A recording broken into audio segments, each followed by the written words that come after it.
Assalamualaikum warahmatullahi wabarakatuh. Perkenalkan, nama saya Zahra Nuhasanah dengan NIM 242310442 dari program studi Pendidikan Ilmu Pengetahuan Alam kelas A.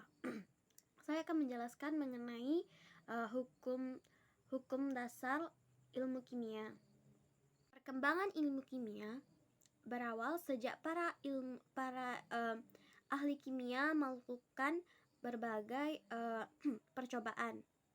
Nah, dari percobaan itu didapatkan beberapa hukum kimia. Yang pertama yaitu adalah hukum kekekalan massa, yang kedua adalah hukum perbandingan tetap, yang ketiga yaitu hukum kelipatan perbandingan, dan yang keempat hukum perbandingan terbalik. Hukum dasar kimia yang pertama yaitu adalah hukum kelipatan perbandingan. Hukum kelipatan perbandingan ini ditemukan pada tahun 1808 oleh Dalton atau yang bernama lengkap John Dalton. John Dalton adalah seorang ahli kimia yang berasal dari Inggris. Nah, hukum kelipatan perbandingan berbunyi, jika dua buah unsur dapat membentuk lebih dari satu macam senyawa, maka salah satu unsur yang bersenyawa dengan unsur lainnya yang sama beratnya akan berbanding sebagai bilangan bulat dan sederhana. Contohnya itu adalah nitrogen dan oksigen. Nitrogen dan oksigen dapat membentuk senyawa NO, nitrogen monoksida, juga dapat membentuk nitrogen dioksida dan nitrogen monoksida. Nah, dalam perbandingan NO, perbandingan N dan O-nya yaitu nitrogen dan oksigennya yaitu 1:1. Nah, pada nitrogen dioksida, perbandingan nitrogen oksigennya yaitu 1:2. Nah, pada nitrogen monoksida, perbandingan N dan O-nya yaitu 2:1. Yang semuanya adalah bilang bulat sederhana. Nah, hukum dasar kimia yang kedua yaitu hukum perbandingan terbalik. Hukum perbandingan terbalik ini ditemukan oleh Jeremias Richer pada tahun 1792. Hukum ini menyatakan jika dua unsur yang berbeda bergabung secara terpisah dengan berat unsur ketiganya yang sama, rasio massa saat keduanya bergabung adalah sama, atau kelipatan sederhana dari rasio massa saat keduanya bergabung. Jadi secara sederhananya, jika dua unsur A dan B masing-masing bereaksi dengan unsur ketiga C dalam rasio massa yang berbeda, maka rasio massa saat A dan B bereaksi secara langsung akan memiliki perbandingan yang sama atau kelipatnya sederhana dari rasio massa saat keduanya bereaksi dengan C. Hukum dasar kimia yang ketiga yaitu hukum kekekalan massa atau hukum Lavoisier.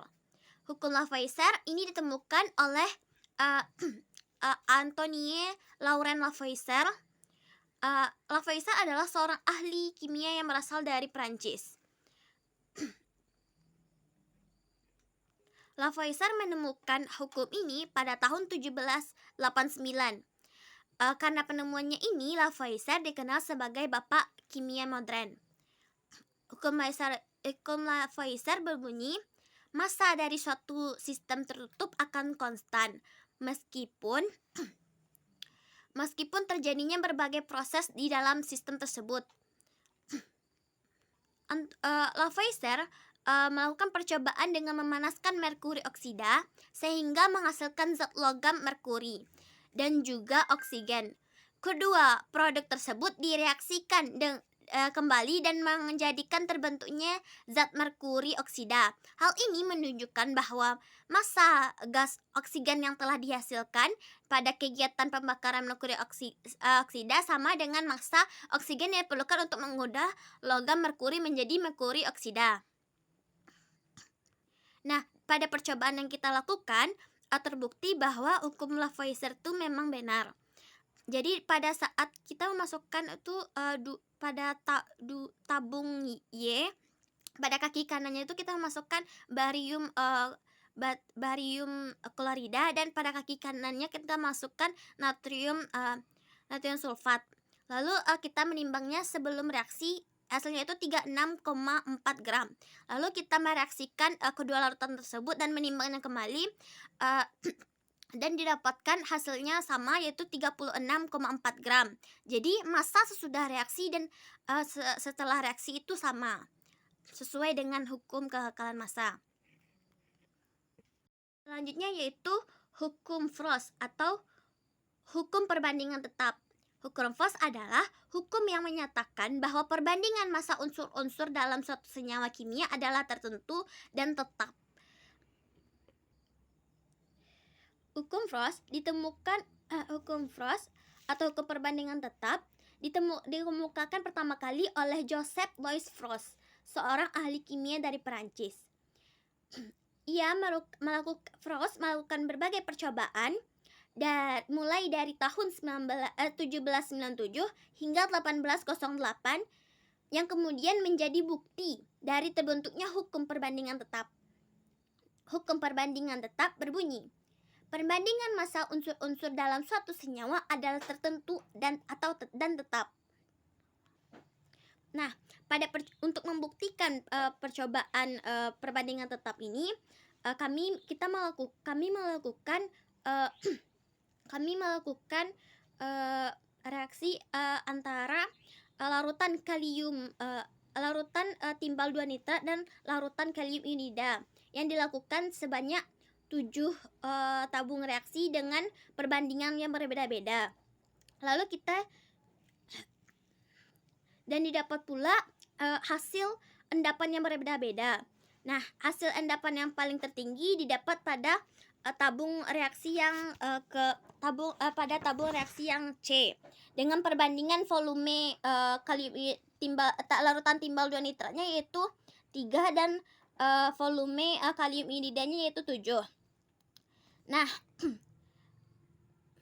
hukum perbandingan tetap ini sejalan dengan percobaan yang kita lakukan, di mana jumlah mol-mol zat yang bereaksi mempunyai perbandingan yang tetap dan tertentu.